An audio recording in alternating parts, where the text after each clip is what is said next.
even gets to perform his job as a split pusher. That's very true. We did see him sometimes either you do a whole lot or Seraph is just kind of left out to dry. When he can get that split push game on, we saw what happened last time using the Jarvan to great effect, as you see on the bottom of the list, and that Talia for Niski as well. Very, very formidable. Yeah. Rumble banned out. Balls will obviously not get that. They really the Aurelion Soul for his top lane, if you will. So Fuhi's mid. Galio at least banned out for the side of FlyQuest. Ooh, Kassadin ban here, jumping up. The LeBlanc was previously banned away by FlyQuest. In the game 1, they banned at least Galio, and then LeBlanc had dropped that for the Kassadin ban now. Doing their Niski homework. Yeah.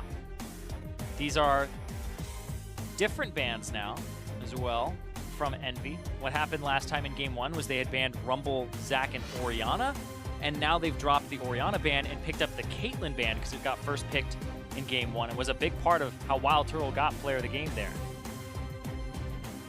High on Assassins. Split pushing Assassin too.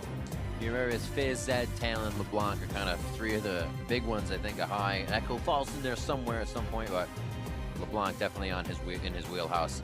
Lyra taking the lease in this time with the Rek'Sai up.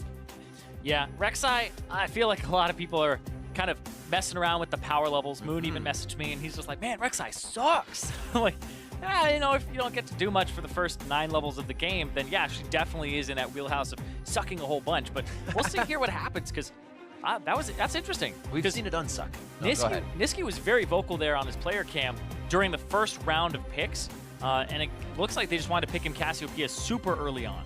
He says, I'll take this. I mean, you play a good Cassiopeia inside the minions of the laning phase, and High is forced to distort to try and get his chains on. It's some big damage. Yeah. Kennen locked in here, and High will pick up Tahm Kench once again for Lemon Nation. And that's going to be super interesting because now it's, what, 5 games in a row for Lemon Nation on Tahm Kench? So this train has not stopped, but the Kennen going over to FlyQuest. They talked about it where Envy leaves Kennen up, and then they try to play Jace or Renekton into it. And yeah, that's exactly what they're going to do. They're going to run the Renekton into it here and try to win that matchup. So split pushing galore here for both teams, except it's 1-3-1 for FlyQuest and 4-1 for Team Envy. And we'll see what happens, because you think back to game 1 with the Cassiopeia for Niski, and he kept being pulled to a side lane and never really got to team fight. And that was kind of the demise of Envy, where Niski had so much gold, he had such a large lead, he was levels up, and then all of a sudden, he's not able to use it ever. Yep. 9 seconds here in the ban. Think Card chatting with the team on the side of FlyQuest for ban phase 2, and they decide it's a Bard. Playmaking from Hakuo gets locked out. Remember what I said after game 1? I was like, Envy, if they had a different support instead of the Karma, and they had like a Bard, you're looking for the picks, because the Cassiopeia is so hard to get in and start fights. That would have helped them out a lot. The Rek'Sai gets taken away from Moon. I wondered if that was going to be a late leave so that he would get a champion Envy saw that he may have felt uncomfortable on. Not knowing, obviously. But one last ban here from FlyQuest. This could be a switcheroo here. This could be, all right, hear me out, could be AD Kennen, and they could pick Jarvan here, and maybe even flex that. I have no idea, right? But I assume it's a top lane Kennen for balls because he did so well on it. But we'll see what happens. And that changes as well with the show of Renekton. Maybe that gets them something else. So Hakuo having a pretty great Braum game just last game. He'll be on that once again. We'll have to see. Maybe it is that top. Maybe it's the Ziggs app AD carry. I actually would really like that. So they can drop turrets, a little more pressure here for when they do get somewhat of a split push going on those structures. Exactly. Wave clear, so whenever you have a 1-3-1, you need to have some form of wave clear on your jungler or your AD carry, and it's typically the AD carry that does it. And I like that they picked the Ziggs for this, because they'll be able to nuke down turrets. It allows them to play AD in other lanes like the Kennen and now the Jarvan, which is going to go to the jungle here for Moon. But the Ziggs, man, I think this will help FlyQuest a lot with the issues they were having, because they can wave clear, they can kill turrets themselves, and they have a good 3-man unit in their core for the 1-3-1, whereas Envy, they have to look for pick and engage here. And how do you get in as Cassiopeia on a Ziggs? It gets pretty tough. Incredibly tough. You just get bounced out by a satchel. Trying to see what Niski's positioning will be. Obviously, he's actually taken a few fights on his own. He'll be apart from where the 4 and the 1 is. He won't be by Apollo and Hakuo. We saw Niski quite separated in the fights, but holding them well. Cassiopeia Makes that a little bit more dangerous, but you can also stand toe-to-toe with the best if you play it right. Yeah, you can stop the LeBlanc distortions with your grounded effect, with your miasma. And we want to see what Apollo does here. The guy's been a standout AD carry this split so far. Did kind of teeter off a little bit and hasn't had superstar performances in this week. So we're seeing what Wiz Fusion can do on that classic Varus. Reach back. Pull from the old. Get those stats back in. Think card Violet. Head off to the back. This is game 3, the last and final game here of week 4 for FlyQuest and Team EnVy. Hashtag FlyWin, hashtag EnVyWin, as we're all tied up. And these teams once again about to push each other to the brink. We'll see how the Jarvan works for Moon this time, because he went for level 2 ganks multiple games in a row up against Bjergsen. Is it going to be another red buff into level 2 gank onto a Cassiopeia, which I think you could fare very well against a Cassiopeia as a Jarvan. See the logos up on stage. The players are ready. The fans are ready. We are on to the Rift. FlyQuest versus EnVy. And whether or not these guys give each other a hard time, we find out who's the victor of the match right here. And also if EnVy can break that red side curse that's been plaguing them a bit, 1-9 in that record. So much. But Seraph once again on a split pusher where if this Renekton gets behind, it becomes a very difficult game for them to navigate. Because if he gets behind, he's then going to have to deal with both balls and high. But if he gets ahead, he might be able to beat both of them. He has to be able to hold up against either or, because it's a 1-3-1. And you can always make the 1-3-1 a 4-1 and have your stronger singular split pusher in that side lane. So if you have high able to beat the Renekton, then Seraph's still in a bad spot. So he has to get some sort of lead here. And this, again, late game is a composition High loves to shot call. Little pieces everywhere, always moving, different lanes, and able to create options. It's going to be a while before we get there. And as we said, EnVy has the early game lead most of the time. Refillable potions, machetes for the junglers. Looks like they will start off without giving each other too much trouble once again. Minions have spawned.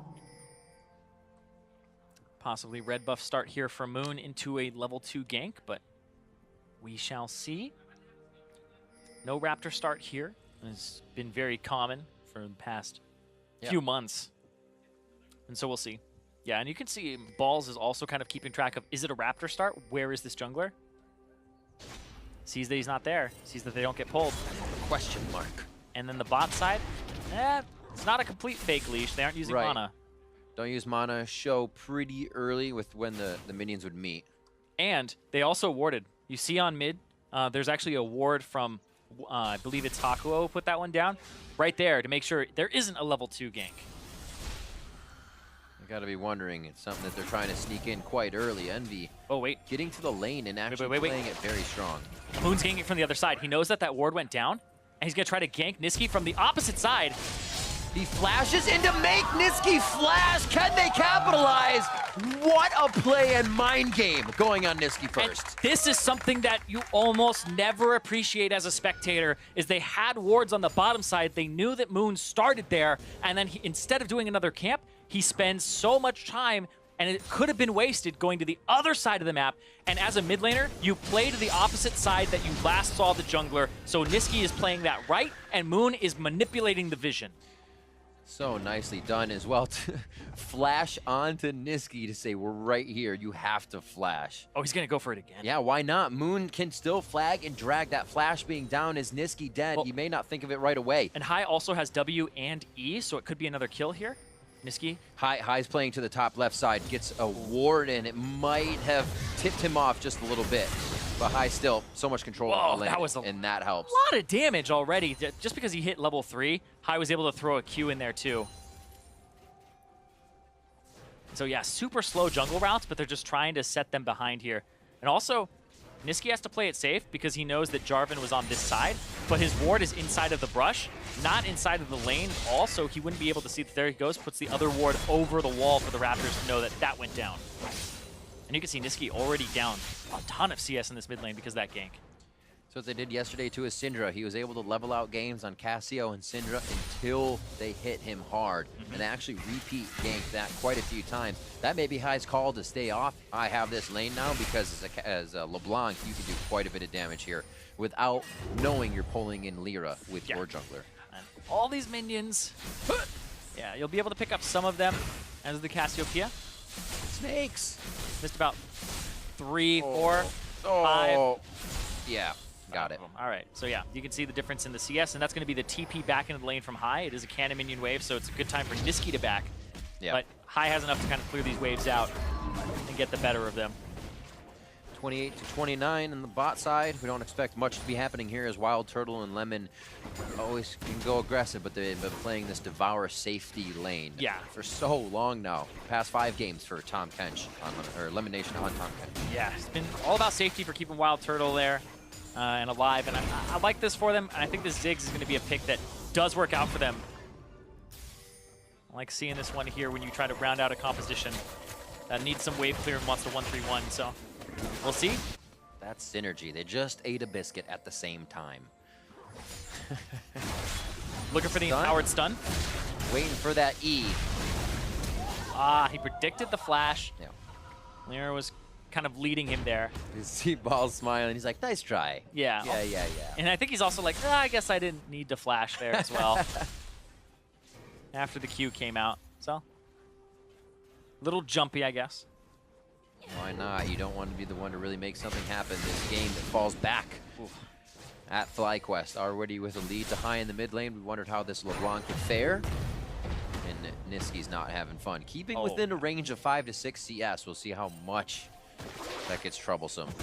Yeah, and because High's not drawing too much minion aggro when he goes for those trades, he's ending up very far ahead in Niski in terms of how much damage he's dealing versus taking.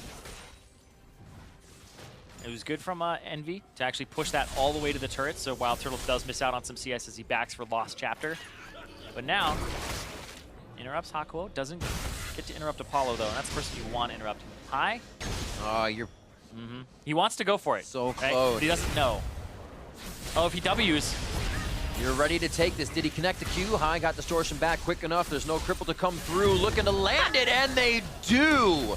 Patience pays off, and Niski baits down to 150 HP. Yeah, they knew that he didn't have his flash available, so the grounded goes back onto where the W came from, and this was a big bait. You can see High has vision on the bottom side of his river, right? And this is just too aggressive of a play. The barrier comes out as well. What a read from Lyra. That was mid-distortion. He got there first. That shield hit the damage of High and stopped a bit of it. Yeah, and Lyra, right place, right time for sure. Also the synergy, I mean, he hasn't really had much time to play with Niski. Niski recently got back in the country 4 or 5 days ago, and hasn't had too much scrim time lately with the team. So the fact that he's able to kind of orchestrate that play alongside his jungler is big.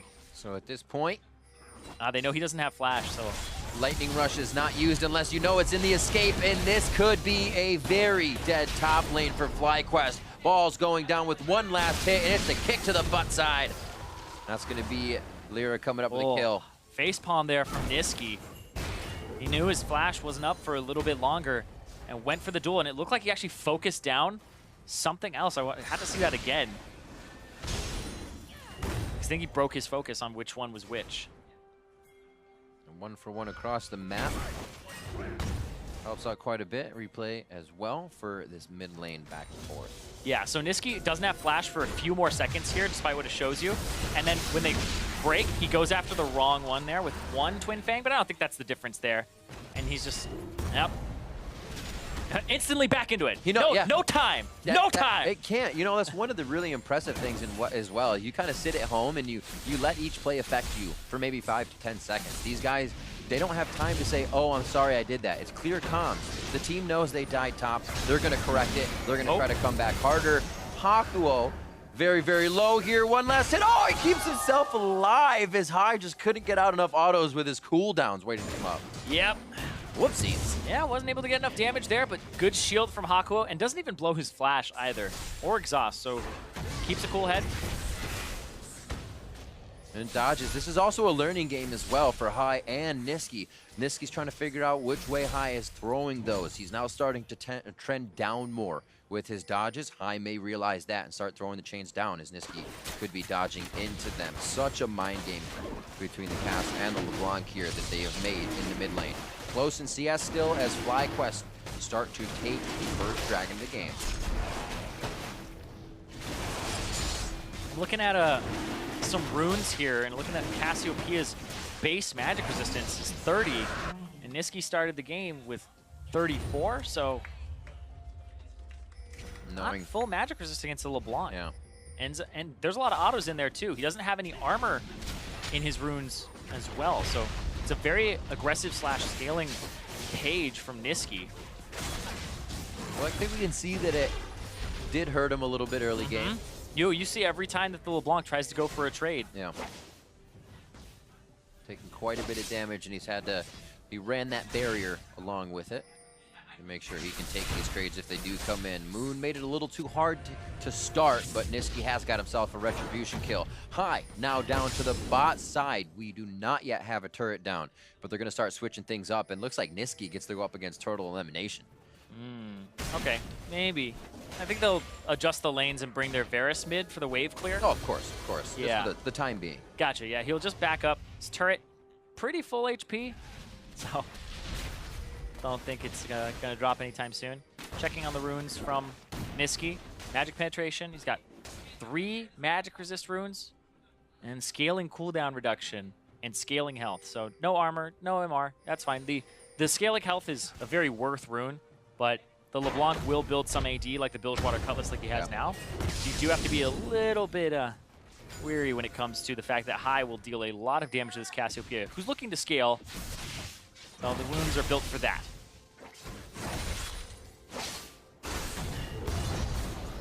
Yeah. The 1-2 punch is always so effective, and that's something Hai can do over and over again. Now that he's in that situation, Niski obviously will need a bit more support towards the bot side. That was a flash from Lyra, and they're going to try to turn it around. Oh, Lyra did not expect to be knocked up with what happened on the end of the flag and drag. That's going to be a chomped up Moon. Can he get over the wall? Seraph just out of range. The exhaust from Elimination coming in immediately to try and mitigate that, and now they will start to drop members of FlyQuest behind.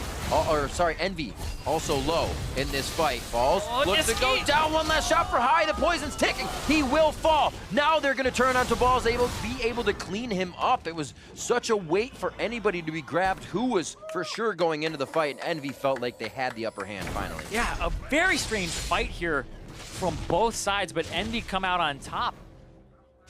And Wild Turtle ended up dropping too. Aqua trying to get the maximum.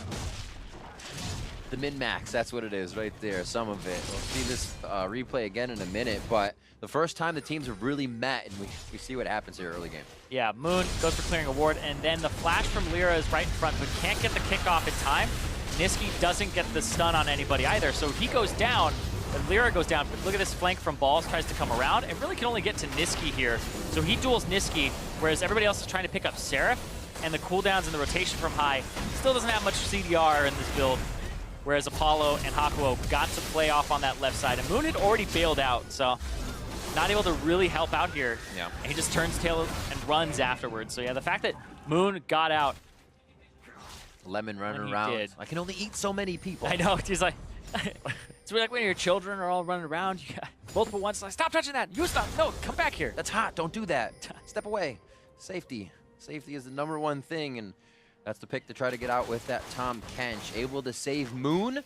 The cooldown just wasn't there for the rest of the teammates as Niski and the rest of Envy start to collapse down a little bit here on the plays. That was for Drake.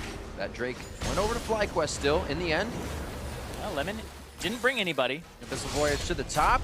So you gotta watch out for this though. There's a lot. Oh! They just hit the Gunblade onto Seraph to try and get a little extra damage in. This is gonna be Wild Turtle's kill. Whoa! Dominus comes out. They should be able to lock up Turtle. Safeguard over to Seraph. He lives! What is this nonsense? Hai able to take a kill for himself towards the top side. They give Apollo to him. And he goes to the other side of Hakuo. Playing a little game of cat and mouse. And there's Lyra once again, the resonating strike to finalize the kill. They'll be all over Lemon Nation. Hard skin to come through. I don't think it's going to be enough. Bot lane has just been a quick fight. The Q-take! Good wait from Lyra. Finishes that kill, saying the bot lane, Niski versus Balls. Not much going on down there, just the push from Envy. Man, FlyQuest are a little bit too fast on what they want to do with this composition. One more time. And right there, this looks like it's going to be a great ultimate from Wild Turtle. But now he's off on a split push side. Doesn't really get enough on this flank. And then Lyra comes around, picks up the kill. Lyra, after getting the Warrior enchant, now 4-1-1 after that fight. able to do so much work here. This is just barely on the edge, hits high. Oh, that dodge. Gives Seraph a little bit more HP there. Survive and come back in. So right now, Envy, even though we talked about how the game, those games on red side typically don't favor them, 1-9 and so far in record. Yeah. This one starts off on the right foot for them. You were right about the lane swaps, but they're still happening as High. Now to the top side. Niski still bot, as we thought the AD carry supports mid, like 5 seasons ago type of stuff, with all the turrets up, but it's okay. Yeah. Still fun to watch. And Wild Turtle will get to the point where his ultimate chunks people like Apollo and even Niski, but that's far away. And now that FlyQuest have taken back-to-back fights that have not worked out in their favor, they end up in a very awkward position where High wants to split push. He's 2 levels down on Seraph. Niski's also up on him right now, just barely in terms of experience and in CS. So these mid laners, nope. Niski was struggling early because he got a lot of attention and was camped, but now High is struggling because he's going up against Seraph, who is pretty far ahead right now. Few shots, Gunblade, and it actually takes Seraph down quite low. High with the blue buff should be able to do it again. Look at everybody coming up here. Apollo, Hakuho, even Lyra's in this area. And, oh! I blinked! I blinked for a second, and Lyra again is wiping people off. He delivered the Turtle! Map.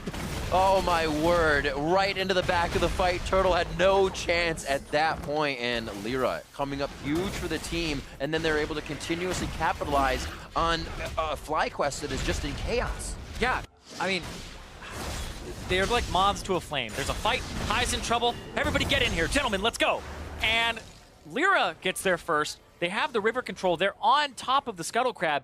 Moon goes in before he really sees that High is going to get blown up here. He wants to buy time. High wants to come down and try to kill maybe Apollo, but Moon already has gone in. Wild Turtle threw the ultimate and then took the ultimate, gets delivered, and then they just get cleaned up. That's 4 for 0.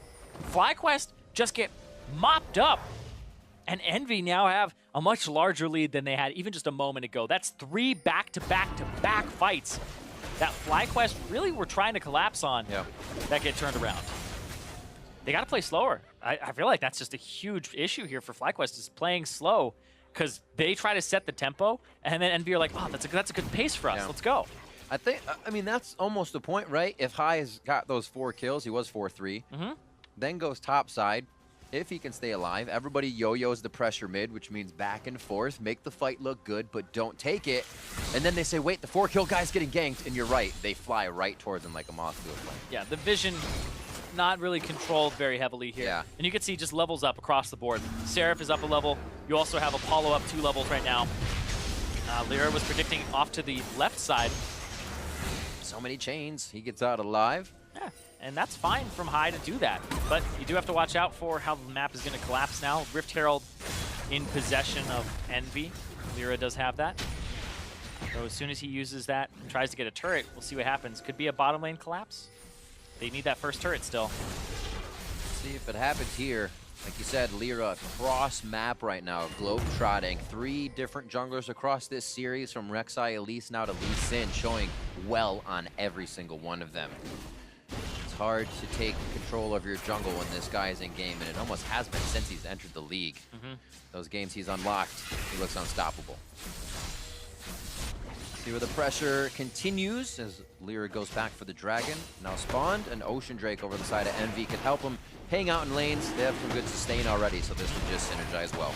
And we talked about the split push and how Seraph kind of needs to get online to be able to beat both High and Balls. He's in that position right now with the Black Fever completed, and it looks like Blade of the Ruined King or Bilgewater Cutlass next for the slow. Yep. Possibly Ravenous Hydra, but we don't see that item very often now at all, especially on Renekton, who already has good wave clear. But we'll see. They're looking for that 1 turret. That top turret's super low.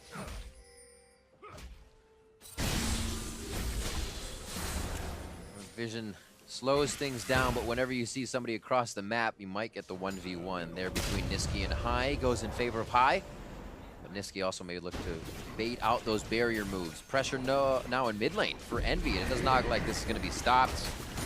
Need to go for 2 turrets or at least this damage, and obviously second tier full health turret torpedo. Yeah, and now you want to stop this Rift Herald from walking up and get another hit. Go hit the eye. Oh. Nope. that doesn't work. Just missed, but now you know. Yeah. I mean, there was a bug for a little bit that got fixed where Tahm Kench could actually devour the Rift Herald. I don't believe you. Bugs? No.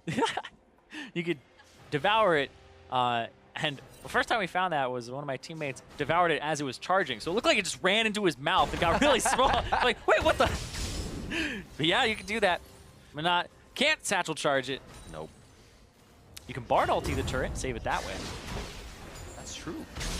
The Rift Herald actually does no damage to itself when it does that, and then it never charges again on that same turret. So that's pretty troll. Yeah, it tries to that. attack it. It's good. It's good. It's good. 7K gold lead here for Envy as once again having those early game leads, but there are thousands and thousands of gold when they have them, which makes it even more troublesome. This is a 2-on-2. This makes it troublesome. Oh, the 2-on-2 happens. Moon comes out of nowhere. Niski was not expecting that. A kick and a hit. The gunblade from high as he finishes off a kill onto Niski, and Lyra is out of here as he finds himself a safeguard to the rest of his team living in Fly's jungle. Interesting. See if they can get out of this one. It doesn't mean they're in trouble, but they're definitely not out of the woods. Yeah, but they are going to pick up a kill there. It's going to go over to High, who really does need to get that split push going. He's up in gold right now. He's sitting on 1,800 gold, so he does need to spend what's in his coffers right now.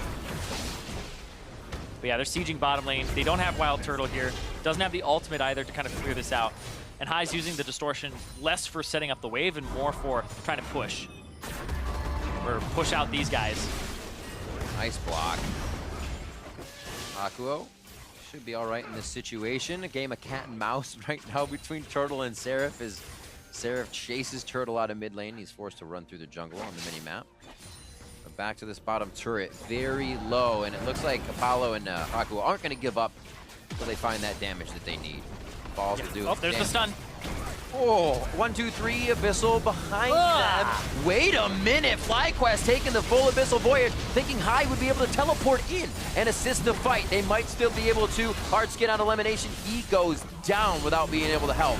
And now it's going to be Envy looking around. They say bottom turret still? Yes, it's left to Seraph. They're going to go ahead and move mid. Yeah, they don't want that mid turret to go down. You leave that alone with High, who has a Sheen right now, and then also the damage that would come through from the Satchel Shard, be able to pick it up really quickly. And now you're in danger of getting kicked back by Lyra. There it is. Absolutely amazing game for Lyra unleashed here. Baron. 7-1-3, 2150 in. Baron in the eyes of Envy. Let's see if they get Seraph up here in time. They haven't started it yet. Yeah. Niski has blue buff. I feel like this is the perfect time to start it. That was interesting. The scuttle doesn't get taken. It wastes a little bit of time. It's going to be a Mega Inferno Bomb if anything comes through. About it. But it could be also Seraph over the wall of blue buff. And it will be. He could get himself into trouble here. 4v1 situation. Oh, he flashes onto Turtle. Seraph feeling huge right now. It's enough for the team to get out and him. So everything's okay in the end. Pretty crazy play, though. But Envy have just shot up to this gigantic lead. They are 11,000 up in 22.5 minutes. It's pretty ridiculous what happened. They took 3 really bad fights on FlyQuest side, and then this here, Balls just, as soon as they saw High back, they just went in. They got the tag, looked like it didn't matter to them, but then turned it around there, and High TP's in, but this is 5 members strong from Envy in the bottom side. Envy are making power plays across the map with their gold advantage. The thing about an upper hand fight like that as well is you get the chance to assess the next situation when you see the Abyssal Voyage, you see the teleport, you instantly put those in order of how you want to take that priority. If you're the one engaging, then it's a lot more chaos when, oh shit, run away from this teleport. Oh my god, run away from this Abyssal Voyage. But there, they take the fight into their own hands. And like the last few Abyssal Voyages just been delivering Lemon to his death. Yeah. Wild Turtle where he brought him in. But these fights, they're happening too fast. That's the thing is, FlyQuest are like literally 2 seconds too slow on the response, and it loses them the fight. Because if they're there a little earlier or collapse a little faster, then they're in good shape. But Balls,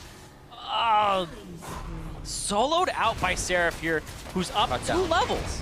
And Envy's going to make quick work of the inhibitor turrets as well. A much faster game than game 1 and 2. 50 minutes to get through game 1 here in sub 25. They're in the base and breaking inhibitors, but Envy's also keeping it the method to the madness true. They are not going too crazy here.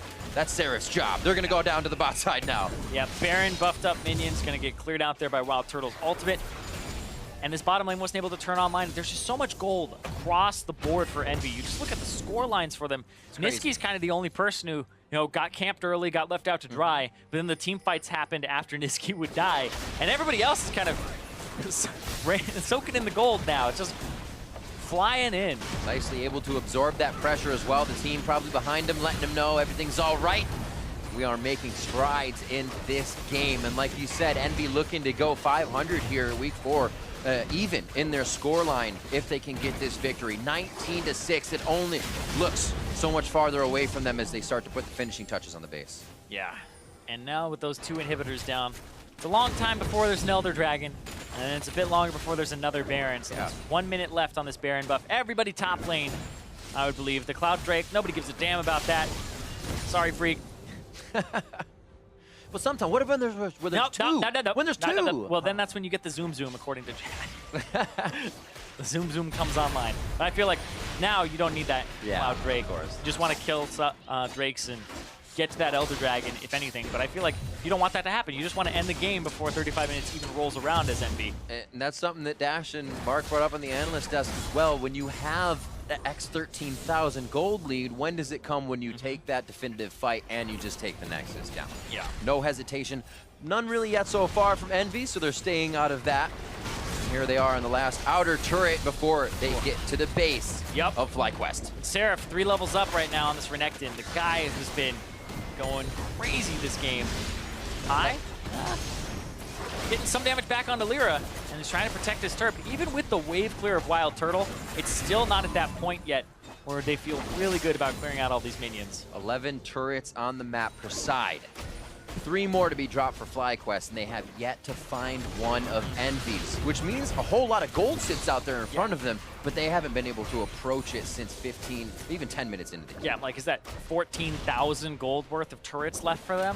I feel like there's a lot of other things going on here. They can't pick up those turrets, but right now, FlyQuest very far behind, but Envy in a prime position.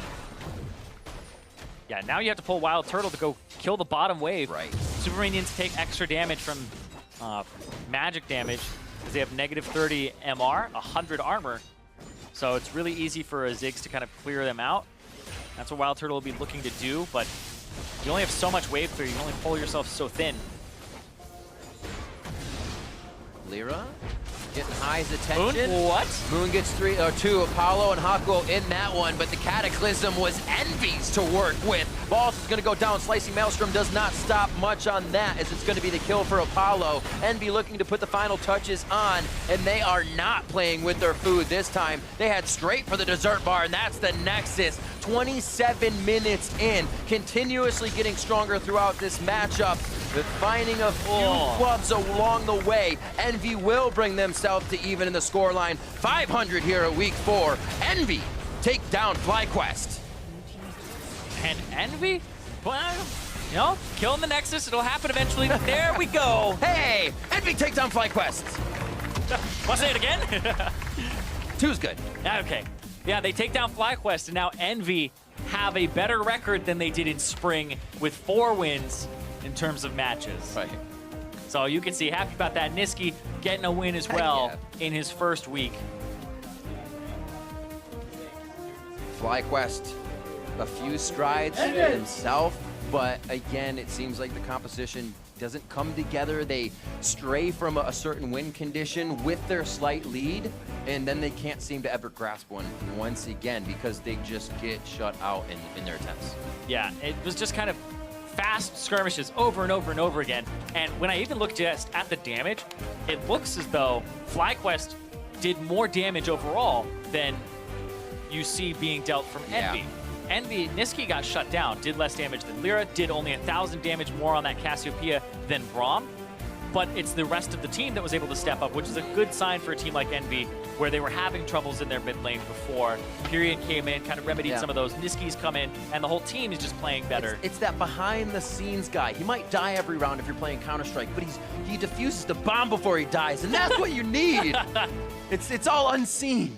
But the points aren't on the scoreboard sometimes. It really comes from the effect you have on your team. And you can't always just look at the score like you said. Exactly. You can't look at the score. You can't always look at the damage and see, oh, what champion were they playing? Oh, LeBlanc is a lot of poke and, like, had a good matchup and, like, Moon camped for it. So that was kind of a game where you saw everything from FlyQuest, right? They had the level 2 where it worked out on Niski, and then LeBlanc was ahead. And then they kept trying things over and over and over again. They lost their side lanes. They lost bot and top. They had bad skirmishes. And then it just really fell apart. And so this from FlyQuest is kind of, you can look at a whole bunch of points in this game and be like, that didn't go well for them. They have a lot of review to do with that.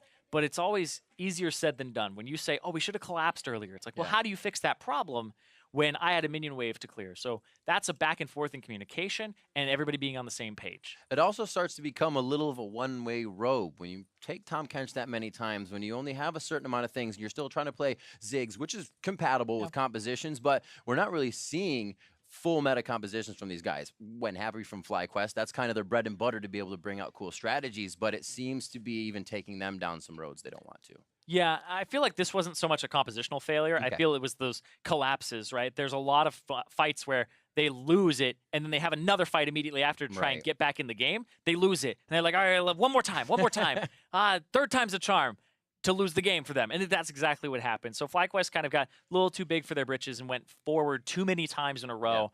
And then Envy was able to just take over that game in a 27.5-minute win. So Envy were able to play it out pretty cleanly once they got a lead for themselves, but it's just a pretty rocky start for them in terms of Niski kind of struggling in the mid lane when he got a little bit outplayed by jungle pathing and the team play with the warding. For sure, and it seems like they also tried to help him. I feel like when Envy kind of has that situation, we see in this win, 4-0-9, 7-1-6, the scores are great. Everybody does good, and they keep on that level where, hey, we're doing good, don't be that one guy to kind of get caught out. Don't be the guy. You never want to do that, but when Envy do get the losses, it's actually kind of like the team losses there. It's not just one guy getting hit. They're still trying to protect him and still trying to make it work. Yeah, but no loss right now on red side, so that curse is a little bit broken. They're now 2-9 on red side, so looking a little bit better for them there. It's got to feel good. For more on that series win for Envy, let's send it over to Freak and Envy's rookie in the mid lane. Thank you very much. Yes, there's competition for Rookie of the Split here. Niski in the mid lane for Team Envy. You got that win over FlyQuest. Talk to me, coming into your first week now with the team, how has it felt playing on stage with Envy? I mean, playing on stage is like really exciting for me since I never played on stage before. I mean, an LCS stage at least. And yeah, it was just exciting. So talk to me about your sort of decision to come over to North America and play in the North American LCS. Of course, you qualified in with Fnatic Academy over in Europe, unless I'm forgetting. And so talk to me about coming over for Envy with a bunch of foreigners around you, people you don't probably know very well. Talk to me about your decision to move across the world to play pro. I mean, after qualifying for LCS in Europe, I wanted to play LCS, of course, but I wasn't, it wasn't like 100% sure that I would play LCS in Europe. So when I saw the opportunity for EnVyUs to like take me as a rookie, as mid laner, then I just came and yeah, I just want to play LCS. Yeah, just the desire to play, of course. So talk to me about playing with sort of new people for you. You've got some Americans on your left, some Koreans on your right. Talk to me about fitting in with a multinational team. I mean, I don't really think it matters, like if you play with Koreans or Americans or like Europeans or stuff. I think the most important thing in a team is like the team dynamic. Like if everyone is playing good together and if you can like short call or like if you know what to do, when to do in game and be friends out of the game, then I think you can just play with whoever you are and yeah. Well, of course. So talk to me about the team dynamic in game then. What is your job? What do you do to make sure this team works together as five? I mean, from my part, for now, I'm trying to like help Lyra out because I mean we all know that like Lyra is the kind of carry jungler right now, and yeah, I'm just trying to like relieve him because I just want to play like pressure mid and stuff. I mean, it didn't work out this game, but but yeah, that's basically it. So talk to me about the fact that you weren't able to play for the first 3 weeks here. You're here watching Pyrian play in the mid lane in your stead. Was it nerve-wracking? Was it scary, like watching your team play without you and hope you can jump in? I mean, I was kind of scared a bit because Pyrian played like really good. And then I wasn't sure how I'll do on stage as well. And with the team, if I could adapt or not, since I didn't really play with them before. But I think we did quite good for like, because we only practiced like 3 or 4 days. And I think we did quite good with the amount of practice that we had. Yeah, 4 days, you got a match win. It's got to feel great for you. So final question, I want to know, what are your goals for this split here? What's going to be a successful split for Niski at the end of 2017? I mean, I don't really have like any goals. Maybe just like improve at first because I have like a lot to learn. And yeah, I think just improve and win as much as possible, I think. All right, well, Niski, thank you very much. Congratulations on the win. Analysts, take it away. Thank you very much. Freak Niski getting his opportunity to play on the LCS stage. As was mentioned, he qualified with Fnatic Academy over in Europe, but now making his LCS debut here in North America. And as Freak mentioned, to close out the first week on the stage with 1-1 match score, not something to, to shake your head at in any way, shape, or form. Yeah, I think he said they had 3 or 4 days of practice compared to the fact that it's week 4. Most teams have been playing for at least 5-6 weeks together. It's a little understandable that you would have some, synergy problems, which is one of the things that we said was most noticeable that was between him and Pyrion, was that Pyrion seemed to gel better with the team. Well, he's been playing with them longer, so it's not that unfathomable that it's like, oh, this guy, he's going to need a little minute to get used to things. Yeah, very much so. But if we go into this game specifically, he even mentioned it himself. He got focused there. That level 2 gank comes through from Moon to put High in a nice position. But Lyra intelligently ganking back and getting Niski, back into the game alongside the 2 different lanes, top and bottom. And he tried to play it correctly. They got the early ward out to stop the red buff to mid lane gank. Moon played it smart, wrapping around to the far side. He's trying to play somewhat aggressive against LeBlanc level 1 because that's when you have one of your most advantageous power spikes. Actually, it is level 1, so you don't want to concede it. And it's just unfortunate that Moon kind of outplayed him. It was a good idea by FlyQuest, but his team has his back. They get him back in the game. Small mistake giving up the solo kill. Yes, absolutely. Small mistake giving up the solo kill, but ultimately isn't going to make a difference in the grand scheme of the game. And funnily enough, Game 3 mirrored a lot of Game 2 in that Envy gets out to such a ridiculous lead off the back of intelligent moves from Lyra that it's just insurmountable at that point. And once again, it's making it really hard for us here on the desk to determine whether or not Envy is actually a good team in terms of a well-rounded team, meaning could they close out a game if it were even? Do they understand how to rotate around the map in more even scenarios? Yes, it's fantastic if you can get 7K gold leads at, 15 minutes. I'd love to see that every game. But the nature of competitive League of Legends is that you will not get 7K gold advantages in every single game. FlyQuest is the kind of team that's almost perfect for Lyra, where they don't seem to coordinate super well in their plays. The games get scrappy, and Lyra being such a mechanical beast, as well as just a very intelligent player, he's able to find situations and execute on them to get himself giant leads. And when you play against a more conservative team, it seems like this split he struggled a little bit more than last split to get the same leads. But FlyQuest, like you said, it's hard to tell exactly if he's bouncing back, because this is the kind of perfect opponent for him to play against. Yeah, Zyrene said it in the cast. FlyQuest is setting the pace, but Envy basically is sitting there going, that's a perfect pace for us, right? So whereas other teams might be thrown by the speed at which FlyQuest moves and makes kind of erratic decisions, that's where Envy lives. And Lyra is very comfortable in those skirmish situations. 12:30 into the game, we have a 4-for-1 in the Barren River, goes entirely in the way of Envy, even though a few of them get out with slivers of hell. Yeah, it started off with a pretty close game. Like you said, there's a lot of mid-action. Kills were being traded fairly evenly, and then this is the big fight that breaks their way. This huge chase on the Seraph. He's actually going to be able to get out just barely. Lyra comes in to play Superman, save him at the last possible second here, kicks him away. Seraph walks out, actually turns around, comes back into the fight, and on the flip side, because they have wasted so many resources in some sense trying to choke down onto Seraph, that Lyra's able to turn around with Hakuho, and they're able to clean up a couple more kills. And this is what we're saying. You see these long-range Q snipes being able to barely keep Seraph alive. These scrappy situations where the last couple seconds are super important are exactly the kinds of places that Lyra will thrive. Yeah, very much so. So it'll be no surprise that he picks up player of the game. And once again, we have a gold graph that nears 20K at the end of the game and was almost entirely one-sided in Envy's favor. And this is the thing with this squad, is that I love to see the early leads that they come away with. I love to see that with these massive leads, they can close it out. And now I'm waiting for the situation with Niski in the roster for for the more even 2K gold advantage at 20 minutes, 1.5K, or even a 2K deficit at 20 minutes, and how do they fight back from that position? I think Game 2 was a good game in terms of just showing that Niski can get out of lane and roam around. He moved to Seraph's lane a couple times, met up with Lyra once or twice, so you can see there's some glimpses of things that look good for Envy and places that they can build on, as well as the fact that he just seems like a legitimate carry threat potentially. The big thing, like you said, is what happens in a game where they're behind, and I think the late game shot calling hopefully will come. It was something that was a struggle last split, but Apollo's playing a lot better. Yes. Lyra, if he starts getting back into last season form, it's still not bad, by the way. Like, Lyra's still a beast in a lot of games, but it's just not every game has looked like this. Yes. And I think that's the thing, is if those two forces come together and they figure out mid-game a little bit, and Niski can continue to influence side lanes, I think this team has a really bright future. Either way, they're sitting at 4-4. Not I mean, bad. compared to the record that they had in spring, they're already on pace to do so much better here in the summer split. Now, as we close out our weekend, let's go ahead and take a look at who racked up the most player of the games in week 4. Jensen, Svenskeren, and Smithy each picked up 2 accolades this week, while Bjergsen and 18 others grabbed 1 each. As we look at the split-wide standings, though, you can see that Smithy has pulled ahead at 6 POGs this split, leaving behind the likes of Jensen,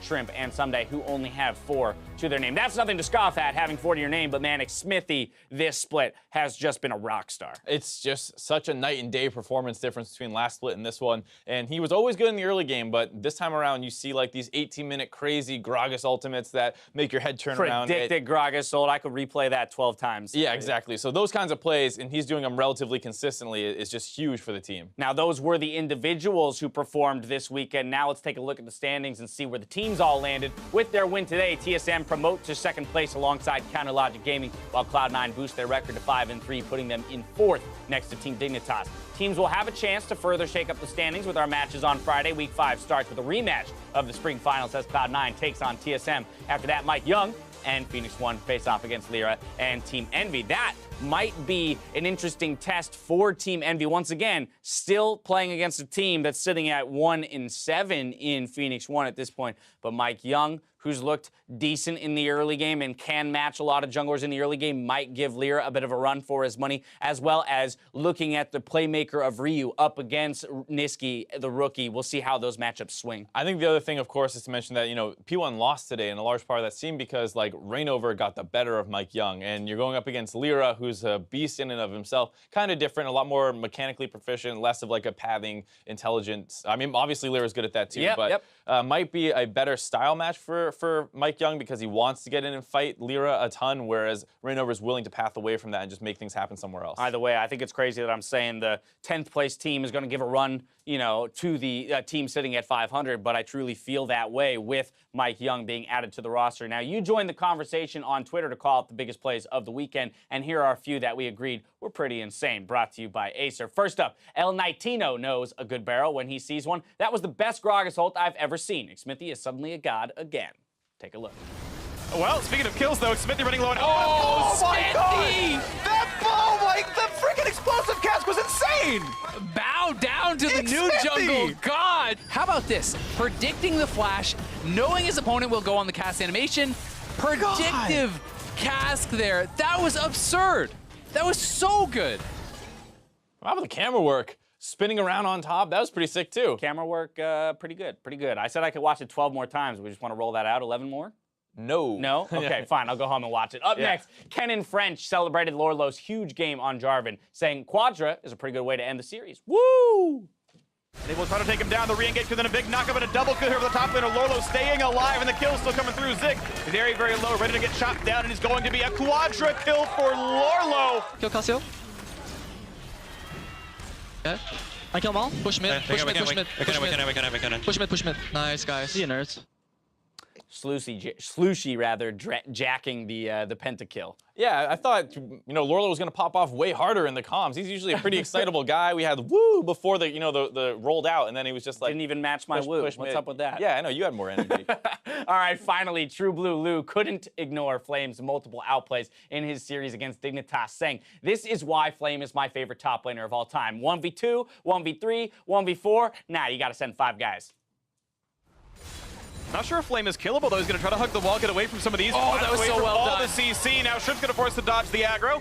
All the vitals do get proc, but Flame by a lot more time gets the first kill, and Someday almost dies the turret as well. The significant outplay out of Flame in the top lane. Oh, that was insane from Flame. The early ultimate clears the wave exceptionally fast, dashes back, immediate flash. That is very low time to actually be able to do that. The clear on the wave meant that the turret is on them very early here, and then the HP coming out gives him survivability to take down Shrimp, and almost got Someday there too. He's gonna have to play this very well, though. There's a ton of CC, and the turret reset. He needs to dive down towards the bottom members. Holds up, means he's going to land a Oh, he stun lands here the on a stun. Shrimp, buying a bit more time. Stun's going to land there, gets the big heal lick. It's going to be Big, who's okay though. And now the float's He's gonna back get on a Shrimp, and again, he just crushes down the spider. Itsy bitsy, the water spout is gone. The flash, the chase, Someday wants him, the stun's he's going got to the land. stun. He's put in He's the out. grand duel, and there's no damage to be had.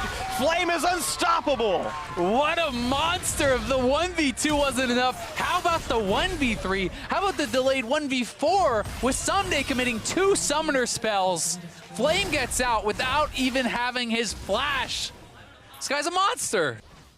I mean, you said night and day for Smithy from spring to summer, and I'm not going to call Flame necessarily an underperformer individually through spring, but we weren't seeing stuff like this. No, definitely unlocked. Something happened. They got new water bottles. Who knows exactly what they're doing different. Phoenix 1 got fidget spinners, and Immortals must have gotten water bottles or something. Yeah. Something to energize the players because they're all looking so much better than they did last split. Yeah, pretty much across the board. Yeah, something's gelling with that team. Of course, we've had interviews with Poe Belter, for example, where he has talked about Smithy and his veteran status being able to come in and very much provide that calming voice to the team that puts everyone in a position to make these plays with confidence, and it is working out for them so far. That's going to do it for us, though, this weekend. So for myself, the casters, and the entire live broadcast crew, thank you for watching, and make sure to join us after the show for NALCS Tonight, where myself, Azael, and Jat will break down the weekend's games. Otherwise, we'll see you next week for more North American LCS. Good night.